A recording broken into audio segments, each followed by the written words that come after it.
ഉണ്ടെന്ന് ഇന്ന് പകൽക്കാലവും ദൈവം നമ്മളോട് പറയുകയാണ്. ശത്രുവിനെ വിട്ട് കണ്ട് ഓടിപ്പോകണ്ട, ശത്രുവിനെ വിട്ട് ഓടിപ്പോകണ്ട.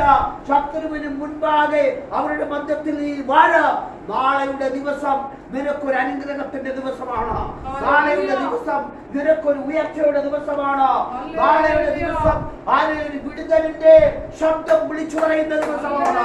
നാളെയുടെ ദിവസം ഒരു വിടുതലിന്റെ സാക്ഷ്യം പറയുന്ന പകൽക്കാലമാണ്. നാളെയുടെ നാളുകൾ എന്റെ ദൈവം എന്റെ കൂടെ ഉണ്ടായിരുന്നു എന്ന് നീ പറയുന്ന പകൽക്കാലമാക്കി മാറ്റുവാൻ ദൈവം നിന്നോട് കൂടെയുണ്ട്. ദൈവത്തിന് മഹത്വം, ദൈവത്തിന് മഹത്വം. ശത്രു നിന്റെ പാദപീഠമാക്കുമ്പോഴും വാക്കു പറഞ്ഞ മാറാത്ത ദൈവം നിന്നോട് കൂടെയുണ്ട്. നിന്റെ കരം പിടിച്ചു നടത്ത്. നിന്റെ നാവോട് കൂടെ ഇരിക്ക. നിന്റെ ചിന്തയോട് കൂടെ ഇരിക്ക. നിന്റെ നടപ്പയോട് കൂടെ ഇരിക്ക. ദൈവം നിന്റെ കരത്തോടു കൂടെ ഇരിക്ക. ദൈവം നിന്റെ നോട്ടത്തോടു കൂടെ അവന്റെ കണ്ണുകളെ ശത്രുവിന്റെ മേൽ പായിക്കുവാൻ അവൻ ശക്തനായ ദൈവമാണ്. അതുകൊണ്ട് നൊടി നേരത്തേക്കുള്ള കഷ്ടം സാരമില്ല എന്ന് പൗലോസ് പറയുന്നത് പോലെ കഷ്ടങ്ങൾ കണ്ട് മാറിപ്പോകണ്ട, പ്രയാസങ്ങൾ കണ്ട് മാറിപ്പോകണ്ട, ജോലിയില്ലായ്മയെ ഓർത്ത് നീ ഭാരപ്പെടേണ്ട, ഭവനത്തിന് ചില പ്രതികൂലങ്ങളെ കണ്ട് നീ ഭാരപ്പെടേണ്ട. ഓടിപ്പോവുകയല്ല, മറിച്ച് വിശ്വാസതയോട്, മറിച്ച് നീതിയോട്, മറിച്ച് ഉറപ്പോട്, മറിച്ച് ധൈര്യത്തോട് നീ നിൽപ്പാൻ തയ്യാറാകുമെങ്കിൽ ശത്രുവിനെ നിന്റെ പാദപീഠത്തോളമാക്കും. വിശ്വാസത്തോട്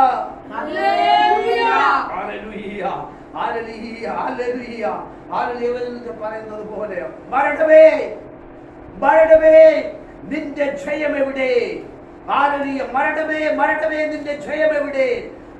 ദൈവത്തിന് മഹത്വം. അവിടെ പറയുന്ന കാര്യം എന്താണെന്നറിയാമോ?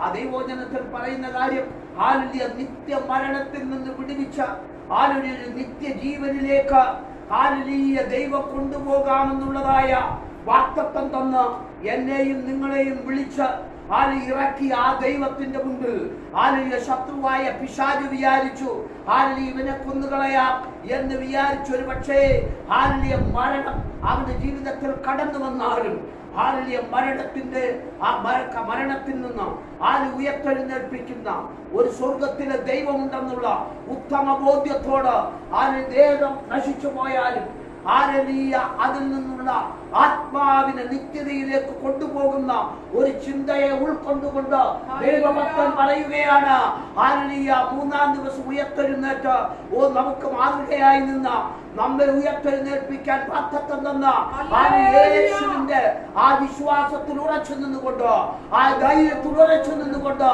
ഒരു ദൈവഭക്തൻ പറയും, ഒരു വാഗ്ദത്തങ്ങളിൽ വിശ്വസിക്കുന്നവൻ പറയും, മരണമേ നിന്റെ ജയം എവിടെ? ഞാൻ എന്റെ കർത്താവിന്റെ വരവോടുകൂടെ കർത്താവ് തൻ ഗംഭീരവാദത്തോടും പ്രധാന ദൂതന്റെ ശബ്ദത്തോടും മധ്യാകാശത്തിൽ 1000 കോടിക്കണക്കിന് ദൂതന്മാരോട് ഒരുമിച്ച് കർത്താവ് മധ്യാകാശത്ത് കടന്നു വരുമ്പോ യേശുവിനോടുകൂടെ എടുക്കപ്പെടുമെന്നുള്ള രക്ഷപ്പെടുമെന്നുള്ളതായ വാഗ്ദത്തം ഉറപ്പിച്ചുകൊണ്ടവൻ പറയാ, മരണമേ നിന്റെ ജയം എവിടെ? അങ്ങനെയാണെങ്കിൽ ആ വചനത്തിൽ ഉറച്ചു നിന്നുകൊണ്ട് നമുക്ക് പറയാം, ശത്രുവേ നീ എന്നെ പരാജയപ്പെടുത്തുകയില്ല, അന്ധകാരമേ നീ എന്നെ പരാജയപ്പെടുത്തുകയില്ല, രോഗമേ നീ എന്നെ പരാജയപ്പെടുത്തുകയില്ല. എന്റെ ദൈവം എന്നോട് കൂടെയുണ്ട്, അവന്റെ സാന്നിധ്യം എന്നോട് കൂടെയുണ്ട്, വിജയം എന്റെ പേരുണ്ടെന്ന് അവൻ പറഞ്ഞിരിക്കുകയാണ്. ജയമെടുക്കുകയാണ്, ശത്രുവിനെ പാദപീഠത്തോളമാക്കും. ദൈവത്തെ ആശ്രയിച്ച് വിശ്വസിച്ച് ശത്രുവിനെ ഞാൻ ജയമെടുക്കും,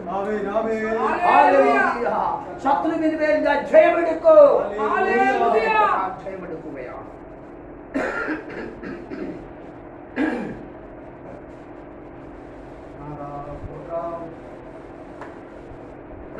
അതിന്റെ അതിന്റെ 6-7 വാക്യം ഒന്ന് വായിക്കാം.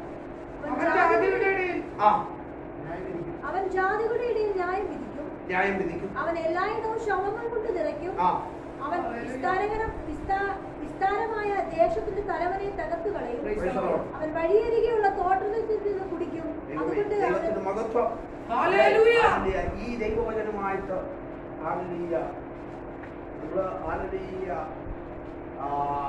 ഈ ഒരു സാഹചര്യത്തിൽ നമ്മളത് പറയുന്നത് ശരിയല്ല എങ്കിൽ കൂടി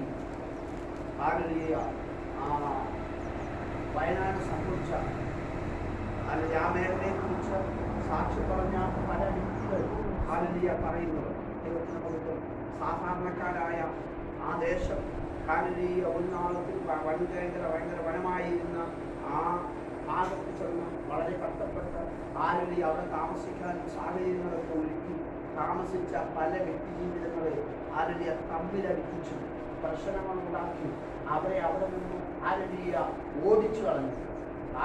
സ്ഥലം കയ്യിൽ പാർക്കുന്ന ഒരു കൂട്ടം ജാതികളെ കുറിച്ച് ദൈവഭയമില്ലാത്ത ദൈവീയ നീതിയില്ലാത്ത ഒരു കൂട്ടം ജാതികളെ കുറിച്ച് പറയുന്ന ഒരു അനുഭവം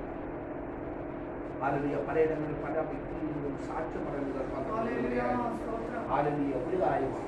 പല ദൈവദാസന്മാർ ഞാൻ പല ദൈവദാസന്മാരെ ഫോൺ ചെയ്തു അവിടെയുള്ള പരിചയപ്പെട്ടവരെ കഴിഞ്ഞ പ്രാവശ്യം അവിടെ സഹായിച്ച നിർത്തിയ ജോസുഭാസിന്റെ ഭാര്യയുടെ സ്ഥലമാണ് ആ ഭാഗം, വയനാട് ആ ഭാഗം.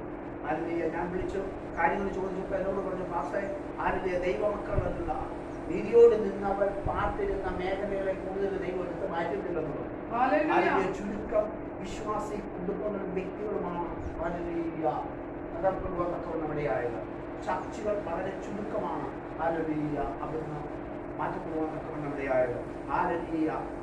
വിശ്വാസികളും അതേപോലെ സത്യദൈവത്തെ സത്യത്തിനും ആത്മാവിലും ആരാധിക്കുന്ന ദൈവജനത്തിന്റെ കൂട്ടത്തെ ഒന്ന് ഒഴിച്ചു നിർത്തിയിട്ട് ദൈവത്തിന് പുറത്ത് ഒരു പെട്ടകത്തിൽ കയറ്റി നിർത്തിയിട്ട് എന്ന് പറയുന്നത് പോലെ മാറ്റി നിർത്തിയിട്ട് ഒരു വലിയ ജാതികളുടെ ഇടയിൽ അവരുടെ ശവങ്ങൾ കൊണ്ട് നിറഞ്ഞു. സ്തോത്രമാണ്. വെള്ളം അടുത്ത വാക്കിൽ എന്താ പറയുന്നത്? അവൻ വിസ്താരമായ ദേശത്തിന്റെ തലവനെ തകർത്തു കളയും. അവൻ വഴിയരികയിലെ തോട്ടിൽ നിന്ന് കുടിക്കും. തോട്ടിലെ വെള്ളം പോലും കുടിക്കാൻ അവൻ എല്ലായിടവും ശവങ്ങൾ കൊണ്ട് എല്ലായിടവും ശവങ്ങൾ കൊണ്ട്.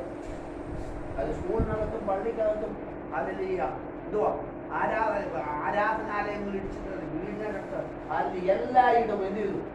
ആ കൊച്ചു ആ മേഖലയില് എല്ലായിടവും ശവങ്ങളെ കൊണ്ട് കൈകാലുകളെ കൊണ്ട് ശരീരത്തിന്റെ അവയവങ്ങൾ ഒഴുകി നടക്കുന്ന അനുഭവത്തിലേക്ക് മാറ്റപ്പെടുന്ന നീതിക്ക് വേണ്ടി നീതിയുടെ ദൈവം ജീവിക്കുന്ന ദൈവമാണ്.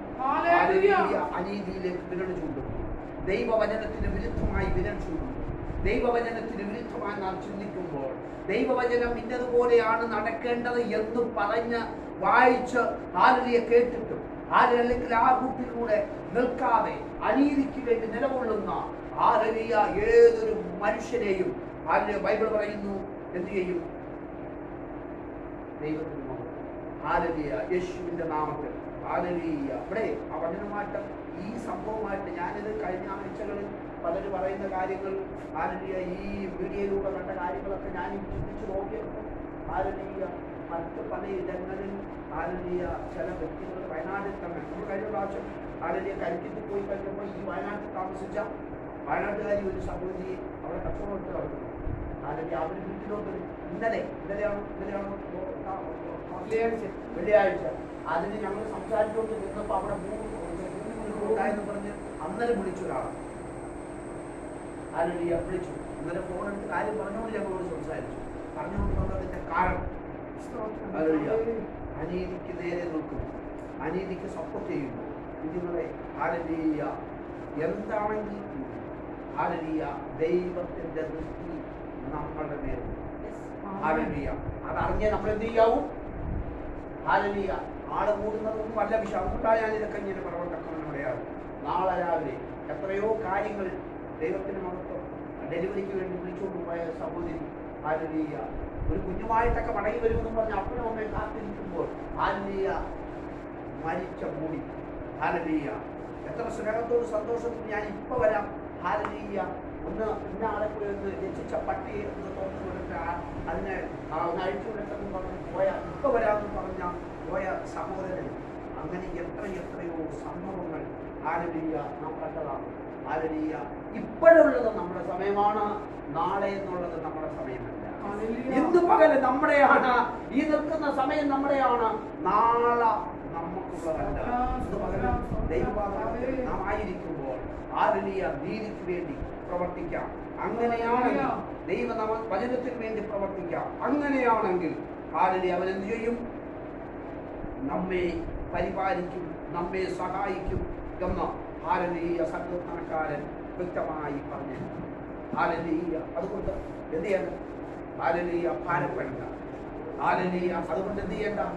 നാം ഭാരപ്പെടേണ്ട. അവൻ നമ്മെ നടത്തിടുന്നു, ദൈവമേ നടത്തിടുന്നു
അതുപോലെ തന്നെ ഒരു കാര്യം കൂടെ ഹല്ലേലൂയ ദൈവജനത്തിലൂടെ ഓർമ്മിക്കാം.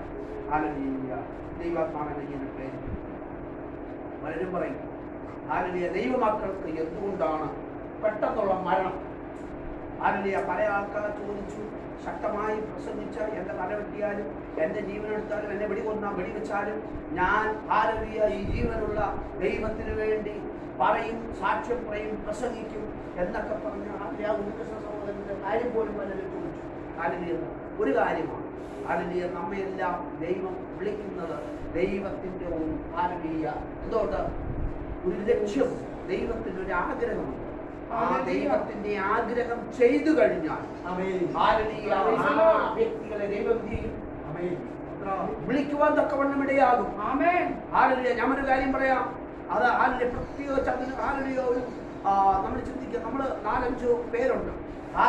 ഇന്ന ഒരു ടാർഗറ്റ് വന്നിട്ട് ഇന്ന കാര്യം ചെയ്യണമെന്ന് പറഞ്ഞ് നമ്മളെയൊക്കെ ആ വേല സ്ഥലത്ത്, ആ ജോലി സ്ഥലത്ത് നമ്മളെ ആക്കി. ഒരു ആ തോട്ടത്തിന്റെ അല്ലെങ്കിൽ നടത്തുന്ന ഒരു വ്യക്തി ആക്കി. ഇത്രയും ഭാഗം ചെയ്തു തീർക്കണം. അല്ലെങ്കിൽ നമ്മുടെ സഹോദരിമാർക്കുള്ള ഈ തൊഴിലുറപ്പുണ്ടല്ലോ, ഇത്രയും അളന്നിട്ട് കൊടുക്കും. ആ അളന്നിട്ട് കൊടുത്തു കഴിഞ്ഞാൽ ആ വ്യക്തി എന്ത് ചെയ്യാൻ പറ്റും? അവർക്ക് എന്ത് ചെയ്യാം? ജോലിയിൽ നിന്ന് അവർക്ക് മാറി നിൽക്കാം. ടാർഗറ്റ് കംപ്ലീറ്റ് ചെയ്ത് കഴിഞ്ഞു. അവർക്ക് ടാർഗറ്റ് അവർ നോക്കും. ടാർഗറ്റ് കംപ്ലീറ്റ് ആയി കഴിഞ്ഞാൽ അവർക്ക് എന്ത് ചെയ്തു? പിന്നെ ചെയ്യാത്തവനെ 6 മാസം കഴിഞ്ഞാലും ടാർഗറ്റ് കംപ്ലീറ്റ് ആക്കുക എന്നുള്ളത്. അതിന് രാവിലെ മുതൽ 6 മണി വരെ വിളിച്ച് ജോലി ചെയ്യാനുള്ള വിളിച്ചുകൊണ്ട്, പക്ഷെ അവരെന്ത് ചെയ്തില്ല, ഒരു അരമണിക്കൂർ കൊണ്ട് അവർക്കുള്ള കൊടുത്ത അത്ര അളന്നിട്ട ഭാഗം ചെയ്തു കഴിഞ്ഞാൽ, ടാർഗറ്റ് കംപ്ലീറ്റ് ആക്കി കഴിഞ്ഞാൽ അവർക്ക് മാറി സ്വസ്ഥമായിരിക്കും. ദൈവത്തിന് മകൻ അന്നേരം ജോലി ചെയ്യുന്ന ആൾ പറയും, ഒരു കാര്യം ചെയ്യുമ്പോഴേ അവിടെ വെയിൽ കൊണ്ടിരിക്കണ്ട, അവിടെ പ്രയാസപ്പെട്ടിരിക്കണ്ട, നീ ഇങ്ങ് പോരെന്ന് പറഞ്ഞു കഴിഞ്ഞാൽ ജോലി കംപ്ലീറ്റ് ചെയ്തിട്ട് ഇത് യജമാനൻ അതേപോലെ നമ്മുടെ ജോലി കംപ്ലീറ്റ് ചെയ്തു കഴിഞ്ഞു വിളിക്കുവാൻ തക്കവണ്ണം ഇത് പകലില്ല. ഒരുപക്ഷെ ഈ ദൈവശബ്ദം കേൾക്കുന്ന പ്രിയനെ, നമ്മുടെ ചിന്ത അങ്ങനെ ഉണ്ടെങ്കിൽ മനസ്സിലാക്കിക്കോ, നമ്മുടെ ജോലി തികച്ചാൽ നാം സ്വസ്ഥമായി യജമാനൻ നമ്മെ വിളിപ്പാൻ തക്കവണ്ണം ഇടയാകും. വിളിച്ചാൽ ആരും സന്തോഷത്തോട് കടന്നു പോകുവാൻ തക്കവണ്ണം ഇടയാകും. അവന്റെ ജീവിതത്തിന്റെ ഭാഗ്യമാണ്. ദൈവത്തിന് മഹത്വം. അവൻ പുതിയോ സ്വസ്ഥമായിട്ട് ആ ബാക്കി കാലം അവന് ഹല്ലേലൂയ ഉപയോഗിക്കാം. ദൈവത്തിന് മഹത്വം. അതുകൊണ്ട് നമ്മുടെ മനസ്സിൽ അങ്ങനെ പലരുടെയും ഒരു ചിന്തയുണ്ട്, അത് എന്തുകൊണ്ട് ഹല്ലേലൂയ അങ്ങനെ മരണപ്പെട്ടു ദൈവത്തെ എന്തുകൊണ്ടാണ്? ദൈവത്തിന് എങ്ങനെയും വിളിക്കാം. ദൈവത്തിന് മഹത്വം. നമുക്ക് കണ്ണുകളെ അടയ്ക്കാം നീതിയായിട്ട് ദൈവസന്നിധിയിൽ നിൽക്കാൻ. ഹല്ലേലൂയ. ശത്രു ഹല്ലേലൂയ നമ്മുടെ പാദങ്ങളുടെ താഴ്ത്തുകോളും ഹല്ലേലൂയ നിത്യ രക്ഷയെ തടയുന്ന, നിത്യ ജീവനെ തടയുന്ന, ആത്മാവിനെ തകർത്ത് കളയുന്ന ആ ശത്രുവിനെ പാദമെടുത്ത കാക്കുവോളം ദൈവത്തിന്റെ സാന്നിധ്യം നമ്മുടെ കൂടെ ഉണ്ടാകണം. അതിനായി ഏൽപ്പിച്ചു കൊടുത്ത് നമുക്ക് പ്രാർത്ഥിക്കാം. ഹല്ലേലൂയ. ഒരു നിമിഷം കേൾക്കപ്പെട്ട വചനത്തിന് നമ്മൾ ഏൽപ്പിച്ചു കൊടുക്കാം. ഹല്ലേലൂയ. കർത്താവേ, ഈ ദൈവിക വചനത്തിന്റെ കാലിലെ പ്രവർത്തനം ഞങ്ങളുടെ ജീവിതത്തിൽ അതിനായിട്ട് ദൈവം സഹായിക്കുകയും നല്ല സങ്കീർത്തനങ്ങളാൽ ദൈവം നമ്മെ ഓരോരുത്തരെയും അനുഗ്രഹിക്കുമാറാകട്ടെ.